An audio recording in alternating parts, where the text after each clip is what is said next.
I think everyone can hear me. I think you can hear me on Zoom as well. We are at our last session of the day called Art, Dignity, and the Research for Health. So we're going to explore how art can affirm dignity and deepen ethics in public health research, particularly with marginalized communities. So we're going to examine the relationship between art, knowledge, and equity in health research across global and local contexts. Our speaker, he is joining us via Zoom. He's in Australia. Dr. Seye Abimbola was born and raised in Nigeria. A professor of the University of Sydney, Australia, his writing, teaching, and research has focused extensively on learning and governance in health systems and on knowledge practices and epistemic injustice in global health.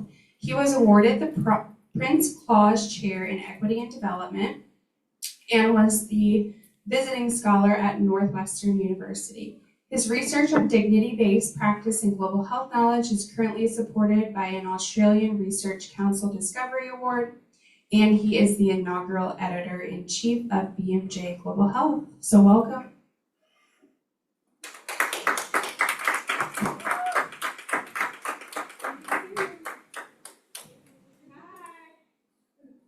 We can see you, but I don't think... Yeah, can you hear me? Good morning from Sydney. It's 6 a.m. here, so I'm still waking up in my head. But I'm sure that you guys have had a great time today. And I wish I could have been there with you myself. Um, it's a lovely thing to be able to celebrate the intersection of art and health. And art is something that I care very deeply about. In fact, I was very happy when I logged on to Zoom and I could hear Marvin Gaye. It gave me joy, a particular kind of joy that you get when you listen to Marvin Gaye sing. Um, my plan is to make some remarks on the intersection between art and health. But from the point of view of my work as someone who studies how to do research right in health, whether domestic or international. Especially research that is done with, alongside, or on behalf of marginalized groups of all kinds. What I study is often referred to as epistemic injustice. That is the injustice done to a person or group in their capacity as knowers and interpreters of knowledge and of their own reality. What I want to do in my talk, and I hope to make this not too long so that we can have some time for some kind of interaction. What I want to do is make a case for why art, in all its forms, should be inextricably linked with our efforts to use research to improve health and health equity, especially for any person or group in relation to whom we exist at a distance, whether that distance is physical or whether that distance is social. I will do so in three quotes. I love quotes personally, which are themselves, to my mind, a form of art, a condensation often of an idea crafted in a way that stays with us for a long time. And it's like a virus. At best, they remain and multiply and spread because we can't stop evoking them in conversations and speeches and lectures about the things that those quotes remind us of, make us think clearly about.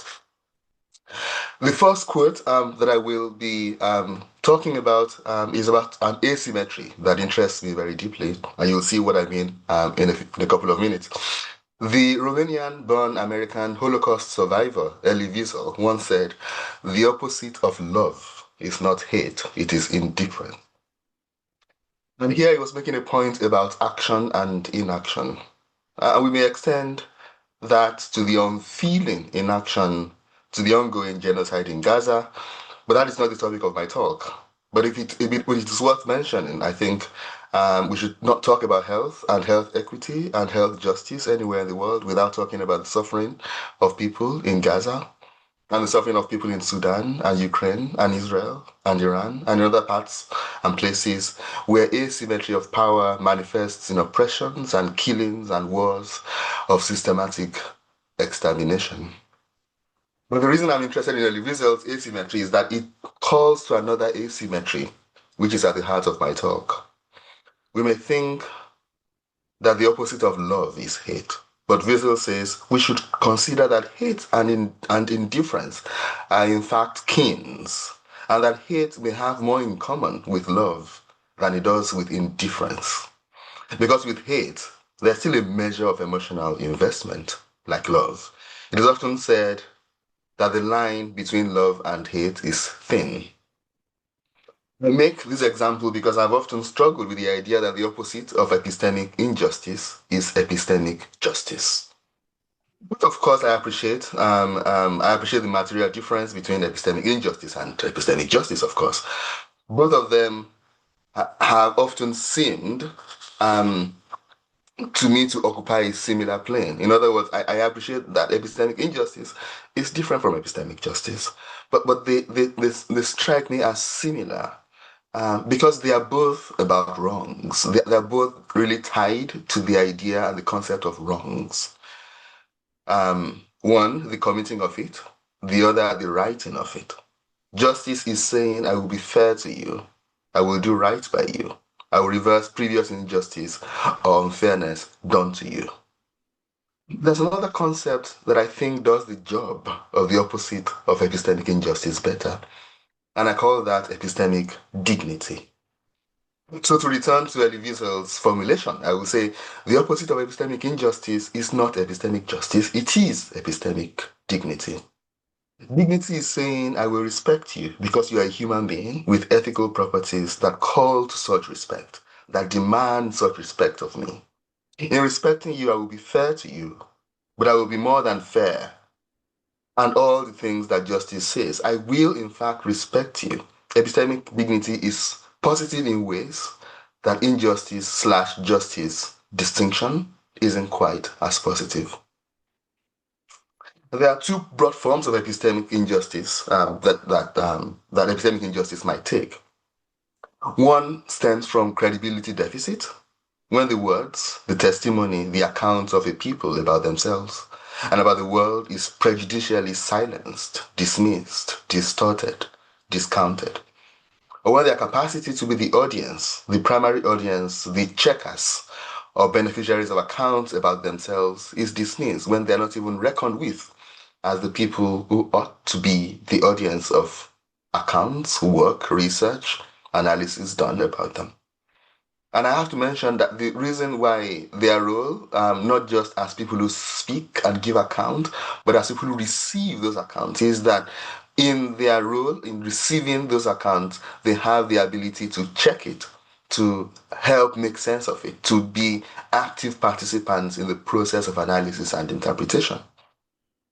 And the second form that the epistemic injustice might take stems from something that philosophers call interpretive marginalization, which is when the pool of frameworks or the pool of tools for making sense of social reality or social systems are such that a marginalized group does not have access to them or own them, so that they cannot communicate their reality or system to members of a dominant group, or that when they struggle to do so, they may understand their own social reality, but their tools are only intelligible to their own people.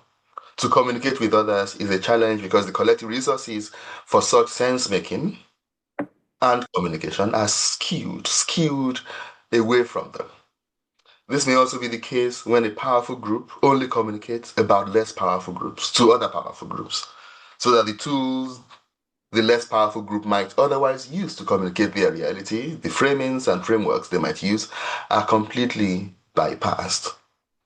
Now, whether it is credibility deficit or interpretive marginalization, this may happen to a person or group in their capacity as knowers. It is what happens when we decide what interventions are right and appropriate without really engaging with the knowledge and sense making of the person or group on whose behalf we are supposed to be working. My people in Nigeria say you cannot shave a man's head in his absence. But very often that's what we do in the ways in which we approach inquiry in health. It's not already obvious. My contention is that art, a person or a group's way of knowing and representing knowledge, and social reality is an important means by which to prevent these forms of epistemic injustice.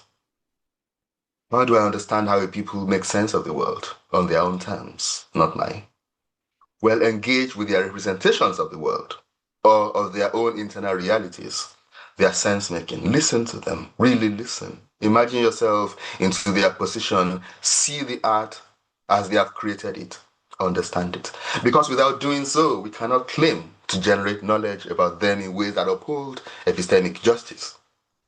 Because without doing so, we violate their dignity as knowers. Because what we really want to do is uphold their dignity, their full humanity. Now we'll return to this point about dignity in the third and final quote, but let's go to the second one, which is from the World Health Organization. It is how WHO defines public health. I've always been taken by that definition and wondered why it is not taken seriously enough. The World Health Organization defines public health as the art and science of preventing disease, prolonging life, and promoting health through the organized efforts of society. The art and science. The art and science. The point I was making earlier is that the science is not complete without the art. The word art in that definition is often interpreted to mean practice, the way of doing things, getting things done, the skills, the human skills and human side of public health delivery. Whilst the science part is often regarded as the technical part, the evidence generation part, or the part that requires sort of high-tech skills. It's almost as though the words, the art and science there refers to soft and hard skills. But I disagree. I disagree with that distinction. Because the distinction suggests that you can really generate knowledge, do the hard part about something as complex, as multifaceted as public health, as health systems, without engaging with the art, the knowledge, the representations, the sense making of the people on whose behalf, with whom and alongside whom you are generating such knowledge. In other words, the distinction between soft and hard, the distinction between art and science is really, really artificial. And it often, when people use that definition, they are not thinking of art in terms of art, as what that word means, but rather art in the sense of how to, the soft skills. Again, I disagree. And the point I'm making here is that the science of public health is not good without art. That the science of public health is incomplete without the art. That the science of public health is epistemically unjust without the art. Again, I'm using the word art here specifically to reflect and represent the ways in which people make sense of their reality, communicate their reality in all kinds of ways imaginable.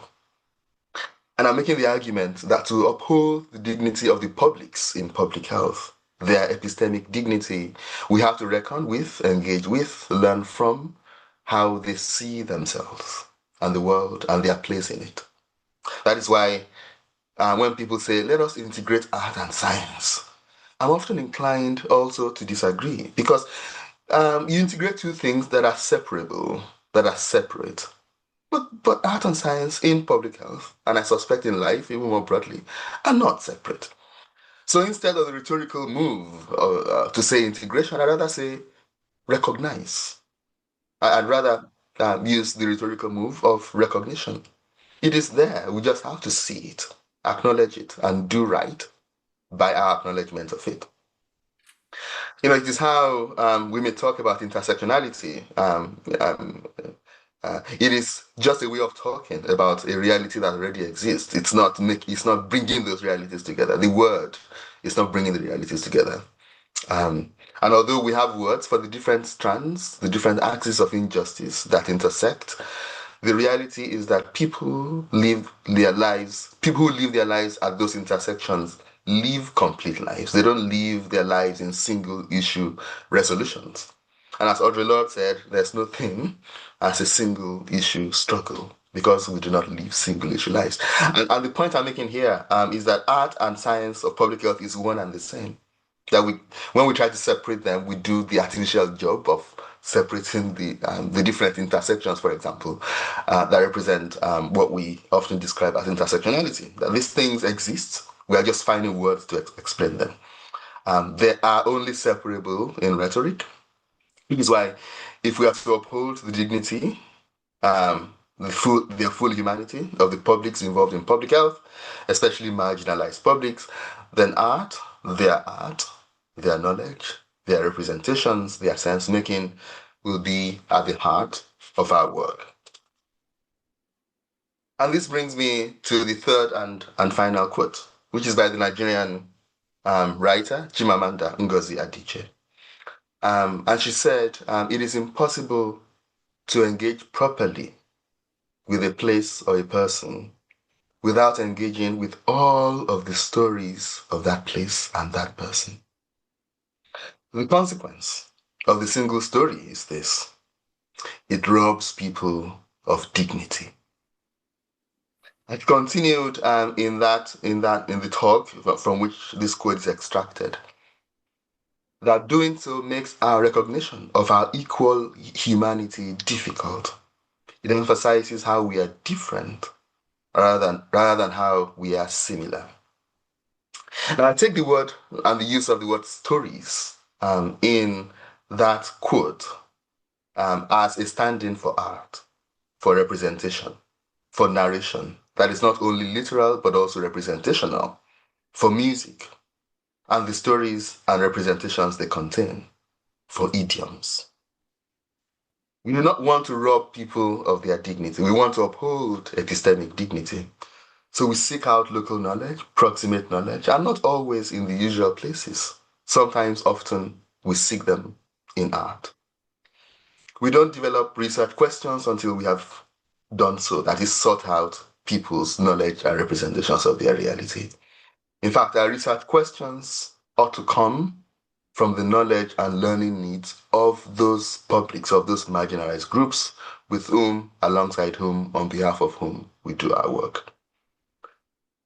When we uphold epistemic dignity, we don't analyze data or interpret findings until we have truly engaged with them in these ways. Else our work will be epistemically unjust. Something I often like to draw attention to is that what we call indigenous knowledge or local knowledge, often come in various forms, many of which are in fact art. And here again, that false distinction between art and science rears its ugly head. Some of that knowledge come directly to us in the form of art, of stories, of lore, of idioms that reflect, as I've been saying, something deep, something contextual, something particular about a people. And some of the knowledge that we may often refer to as indigenous knowledge or local knowledge come through what I often refer to as a scientific process. If people in a community know that doing ABC leads to some kind of healing or is a healthy practice. And health, of course, for many communities is not an individual thing. Often it is a collective feature, property of society. But anyway, the process of finding out that those things are good for society are in fact a scientific process. You test, you see the result. You test again, you see the result. You observe patterns, you observe differences, and you figure out that A works, B works. But again, very often, even what those things are themselves are art. The singing, the story, the dancing, the representation. And sometimes those things are very physical, tangible things, the leaf, the bark, etc. But very much, very, very often, a lot of the things that come under that banner of indigenous knowledge or local knowledge are in fact a mix, an inextricable link, mix, as I've been describing, of art and science. And very often, those knowledges in the places where they exist, come to us, or become transferable across generation, in fact, through the medium of art. Some are in the form of stories that are told and retold, such that the version that is told today is very different from the version that is told 100 years ago. And some are told specifically put in the service of various goals that a group of people may seek, and on which their health and collective well-being may depend. Later in the talk, from which I extracted the quote from Chimamanda Ngozi Adichie, she said, "Stories can break the dignity of a people, and stories can also repair that broken dignity." It was a reminder of what we public health practitioners, especially those of us in the knowledge business, in research, owe the publics, the communities, especially the marginalized communities with whom, alongside whom, on whose behalf we work. Often, there have been processes of marginalization and oppression that have created stories and art and representations that have broken the dignity of such people. Stories, art, and representation generated, reinforced, and shared by people in the powerful dominant group that puts them in a position to not see the full humanity of a marginalized group. Part of our job as researchers seeking to understand a health or health equity problem or understand how to help solve them is to tell stories that repair broken dignity. So, generate evidence that presents the full picture, that sees reality through the eyes of people and communities who are for various reasons othered, marginalized. I started with the quote from Elie Wiesel, where he said the opposite of love is not hate, it is indifference. But he did not stop there in that quote. He continued. He said the opposite of art is not ugliness, it is indifference. The opposite of faith is not heresy, it is indifference. The opposite of life is not death, it is indifference. And you can see that Wiesel was making a very particular point about indifference here, and he was referring in large part to the indifference of the world to the suffering of Jewish people during the Holocaust. But of course, you can see many, many, very many ways in which that episode in history repeats itself and is repeating itself even today as I speak. But I want to repeat the point Elie Wiesel made about art. He said the opposite of art is not ugliness, it is indifference. And for me, this speaks to the intersubjective nature of art. Like, to pay attention to your art is to recognize your humanity. The opposite of that is to be indifferent to your existence. After all, everything is beautiful, depending on who we choose or how we choose to perceive. And as they say, beauty is in the eye of the beholder. And I think it's even deeper than that. It's not just in the eye, but it's also in the training of the eye and the choices made on behalf of the eyes. The challenge for those of us who do public health, and especially public health research, is to endeavor to see people as they see themselves. And that is through their art, through their representations, through their sense making. That is how we ensure epistemic dignity, not just epistemic justice. Because as I said, justice is very much still tied to the sense of wrongs.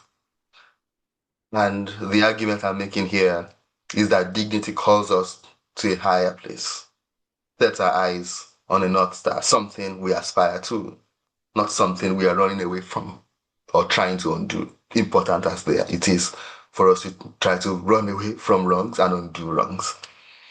That's how we ensure that we affirm marginalized people's dignity. That's how we ensure that we affirm their credibility as knowers and center their interpretation as sense makers of their own reality. Now that is the work that I do daily, trying to find ways to discipline. And I use the word discipline in very, very much in the ways my parents used it growing up in Nigeria, to really discipline our practices so that they default to upholding the dignity of marginalized people who are almost always at the other end of the research that we do. And I believe very strongly that art, again, in all its forms, is a way to discipline our minds, focusing on art, focusing on how people represent themselves in all forms, poetry, slam, performance, painting, all of those things carry the meaning that for some reason, which we may go into in the discussion, we have learned to ignore, to dismiss, to silence, to distort in the ways in which we've conceived of what research for health ought to entail. Thank you very much for your attention. All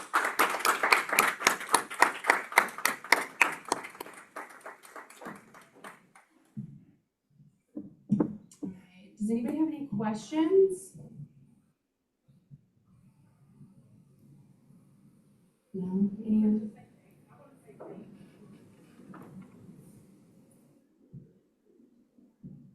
How you doing today? I'm Nishi Parkinson. I want to just say thank you so much for your intellect of knowledge. A lot of times we sit in spaces and places and we dim our light because of our dignity. But showing up in art, it does matter.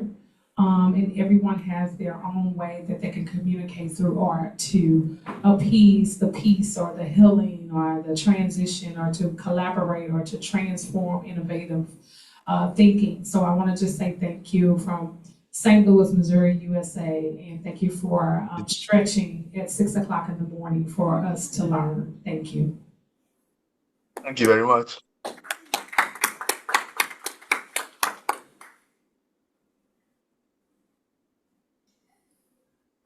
Arbor, I wanted to say I'm truly very glad that you brought up sunsets because in everything, I'm so glad you brought up those sunsets because they are perhaps the best example of science and art existing not necessarily different sides of the same coin or a continuum, something like that, but they are very much one and the same. We know why the light diffuses into different colors. We know why it dances through the clouds the way it does, but that doesn't make it any less beautiful. And that concept of art and science coming together, I think, can really be applied in a lot of different places, and I'm really excited that this is something that you care a lot about, and I'm just really excited.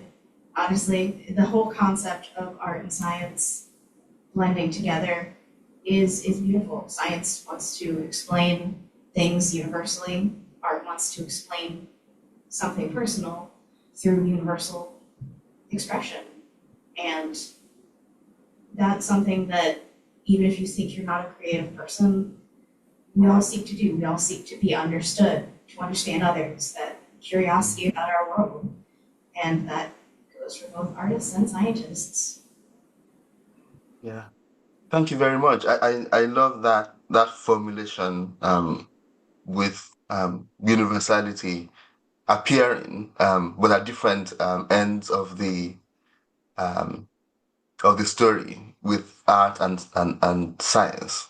In that, on the one hand, science wants um, uh, to explain the world in ways that are universally legible, but art wants to explain deep, personal, very often personal or communal realities in ways that resonate universally. And in a lot of the of public health research and health systems research, what you would often find is that the reality that the research is speaking to is so complex that you have to analyze it at multiple levels. At one level, you're analyzing close to the situation, to the context. You're really explaining dynamics that are peculiar and specific to a place. But when you abstract two, three, four, five levels up, then you see just how it is the same everywhere. That you begin to see in categories that actually stretch universally. And I often find that zooming in and zooming out is a skill we have to train for specifically. especially among people who do health research. That on the one hand, what you're trying to do is speak to specific contextual, really, really specific realities. But on the other hand, what you're also trying to do is to connect those realities in a very universal, global way, because they also connect in universal and global ways too. Because we are all human beings at the end of the day. Those same things you see in St. Louis, Missouri, you see them in Lagos, Nigeria, you see them everywhere because we are human beings. But how they manifest, these peculiar, particular manifestations could have different shades and inflections from one place to another. Thank you. Any other questions?